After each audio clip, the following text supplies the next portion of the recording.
We bring in White House Press Secretary Ari Fleischer, civil rights attorney Leo Terrell, and Democrat strategist and co-host of The Five, Jessica Tarlov, all Fox News contributors. And we have not heard from you today, so I want to start with just the headline question. And let me start with you, Ari. Did you ever think that you would see this day? And what's your reaction to this decision? Yeah, you know, Martha, for 50 years, conservatives and the pro-life community have had to live with a ruling they disagreed with. And now the shoe is going to be on the other foot. And that is the way our system works, and our system does work. The fact of the matter is all these things happen because of the sovereignty of the people. The people elected the president made the appointments, and Nancy Pelosi and Joe Biden are right in what they said today. They made it political. They say if you don't like this, you need to turn out in November. Let them try.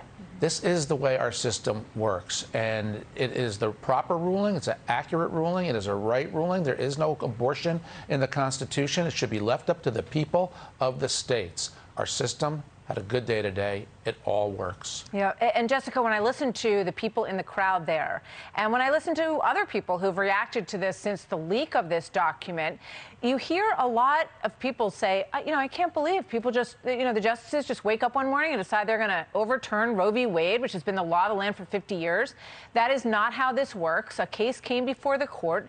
It was a Mississippi ban on abortions past 15 weeks, nearly 4 months into a pregnancy.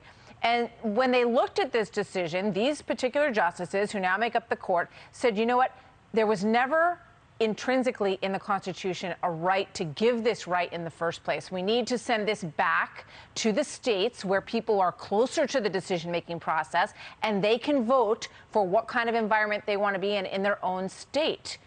What's your reaction to that, Jessica? My reaction to that is that the system may have worked insofar as they are allowed to do this, but they're ignoring the fact that this sets a terrible precedent for what is to come. And I understand that Alito made it clear that he didn't think that this would expand to contraception and same-sex marriage, but Clarence Thomas wrote on his own that he absolutely thought that those things should be reevaluated. And when you consider the fact that Justices Kavanaugh and Gorsuch both lied to the senators that they met with private. That's not true. It is true. They said that it was settled precedent. No, there's a difference, It is true. No, that's not true. It's an inaccurate reading of what they said. That's false. And I can't let that go. And I'm going to let you finish. Let me finish. But hold on, Leo, 1 second. That's false. All right. We'll take that apart in a second, Jessica. But you finish your thought, and then I want to explain the different ways of looking at this. Go ahead. I appreciate that.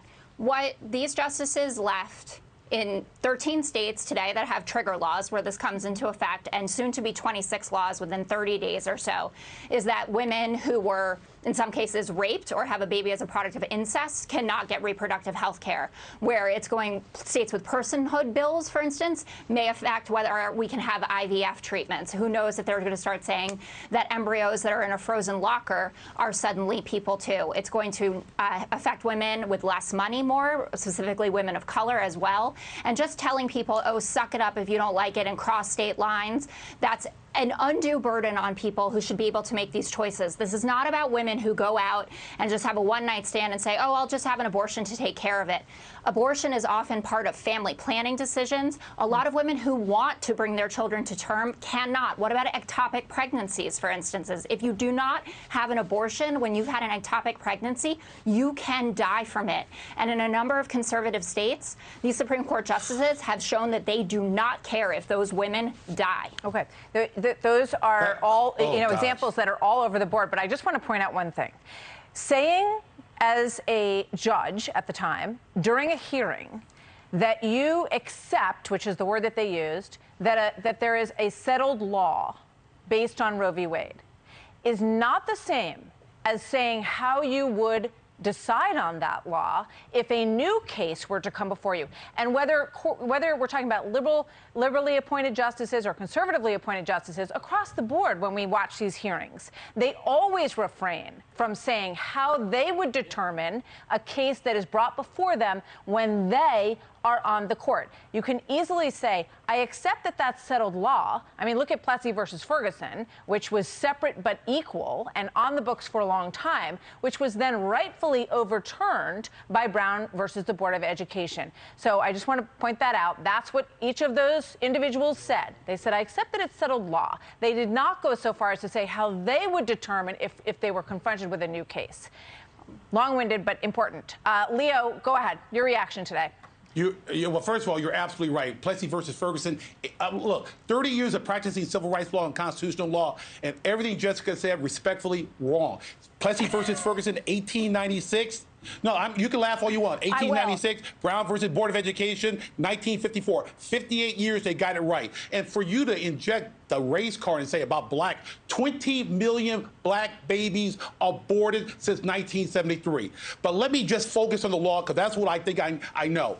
These justices looked at the Constitution and said, we don't see anything about abortion. The 14th Amendment was created after the civil rights. It was about racial equality. Period. End of story. I'll challenge Jessica to find any section where there is any legislative constitutional history supporting abortion. What these 5 justices did, Martha and Fox viewers, were they interpreted the Constitution and they refused to make a political compromise. They followed the law. Now, you may not like the law, but we are a nation of laws, and that's what they did. And what they basically said was, if you don't like the ruling, you go to the states, because the 50 states are the 50 laboratories of a federal system. And that's exactly what it is. And for you to make reference to the inability of people to travel, this is not 1950. Interstate travel is legal for every American in this country. That's the law. That is the absolute law. And also, in the citing by Alito, he listed numerous cases where the Supreme Court made a correction in an early decision. Final point, Martha. To accuse these justices of lying when you have Susan Collins, Pelosi, and all these individuals trying to make political points, trying to do fundraising, is insulting to the American intelligence. And President Trump got it right. He got 3 justices who interpreted the Constitution. Thank you for allowing me to say that, Martha. Absolutely. You know, with regard to the politicalization of this, it happened within minutes, basically. This is Chuck Todd earlier. Here's what he said. We heard Nancy Pelosi before saying that these were basically, you know, conservative political activist jurists. Here's what Chuck Todd said earlier today. Oh, I think the Supreme Court I think there are no more black robes. I think the robes are red and blue. I think that is, you know, we've been watching this happen particularly in an aggressive way over the last 15 years. All right, what do you think?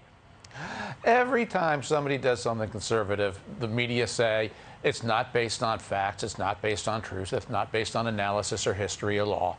But when a Democrat does the same thing, I didn't hear Chuck Todd criticizing the 3 liberals on the court or the previous liberal majority on the court. This is what's wrong with the press. This is their hypocrisy. But, you know, I want to touch base on one thing Jessica said, and many people on the left are making the case now about contraception. You know what? If any legislature is foolish enough to want to ban contraception, let them try. They will all get voted out of office. This is not the 1920s or 1930s.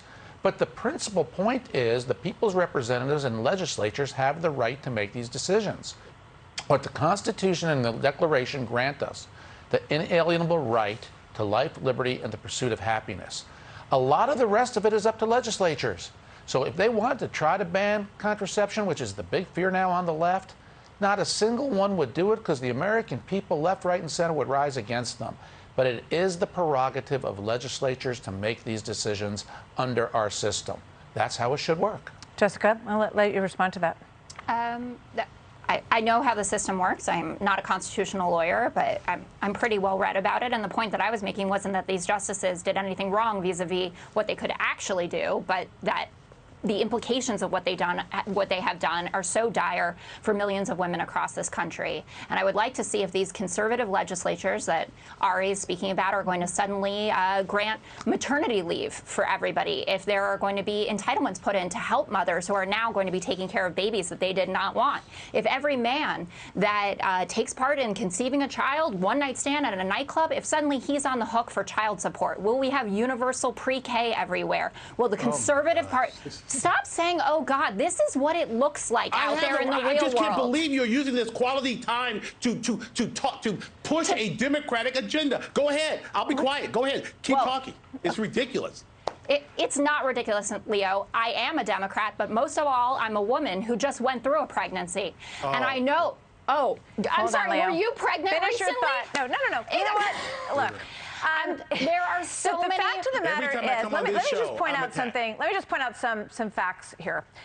More than, and people have different takes on this form of birth control and of abortion, and that is just that more than half, and in some estimates, close to 2/3 of the abortions across this country now are done by pill that comes in the mail, that people can get across state lines, and it is affordable, and there's no doubt in my mind that one of Planned Parenthood's avenues here is going to be to make sure that anybody in any state can get their hands on these two pills that end a pregnancy and are very, very available. The other thing I would say is that because of technology and because of contraception, the number of abortions in this country over the past 20 years or so has declined by 20%.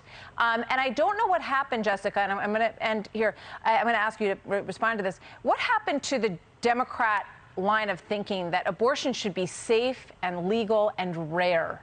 And thank goodness it has become more rare. But what I'm seeing today are young women standing in the streets saying that they are proud of their abortions and that they will aid and abet other people's abortions.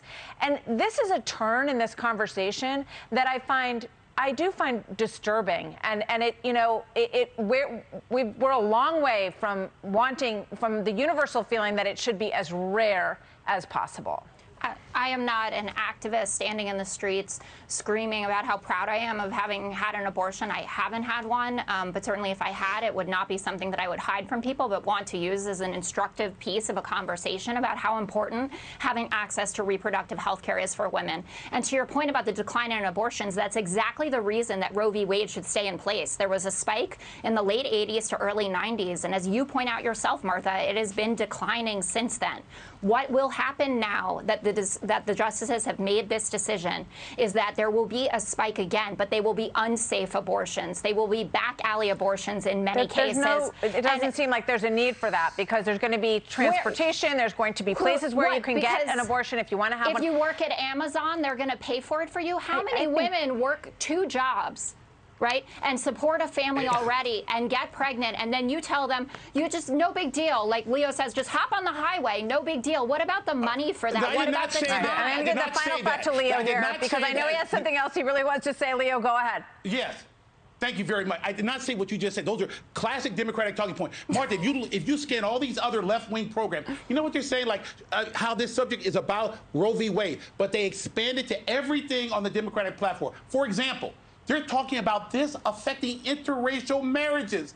A total disconnect. I can sit here and tell you right now the 14th Amendment, equal protection, prevents that. But that's not stopping them from misrepresenting the truth about the limitation of this ruling. One final point. You have Maxine Waters, you have people basically arguing violence. Maxine just said a few minutes ago, ignore what they said. That is a total disregard to our branches of government, the Supreme Court. Well, everyone benefits from having an understanding of why and how this decision was made. It's about whether or not the original decision was actually constitutional. And it is separate from the other sort of broader interpretation that a lot of people want to ascribe to it. But we're going to continue to go through this throughout the course of today. Great group. Ari Fleischer, thank you so much. Always great to have you with us. We haven't seen you in a while, so I'm so thrilled to have you back. And Leo, Terrell, and Jessica Tarlov, see you later at 5 o'clock. Yep, thanks, you guys. You bet. Hi, everyone. I'm Brian Kilmeade. I want you to do me a favor. I want you to click to subscribe to the Fox News YouTube page. This is the only way that I know for sure that you're not going to miss any great commentary, any great news bites, any great interviews coming your way on Fox. You can get it all here on YouTube. So subscribe right now.